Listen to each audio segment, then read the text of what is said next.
супермаркетолог деген кім? Сіз келіспеуіңіз мүмкін, бірақ бұл тек қана менің ойым.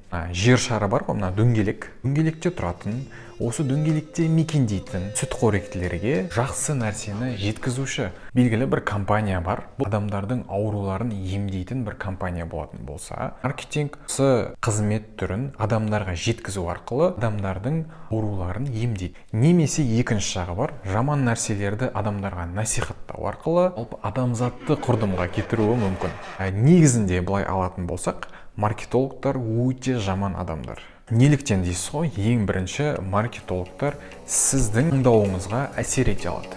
Қалайша? Өйткені әртүрлі триггерлерді қолдану арқылы, немесе әртүрлі сіздің миыңызға әсер ету арқылы сіздің таңдауыңызға әсер ете алады. Және де сіздің осыған дейінгі жасаған әрекеттеріңізге қарап, анализ жасап, сіздің келесі қадамыңызды біліп отыруы мүмкін.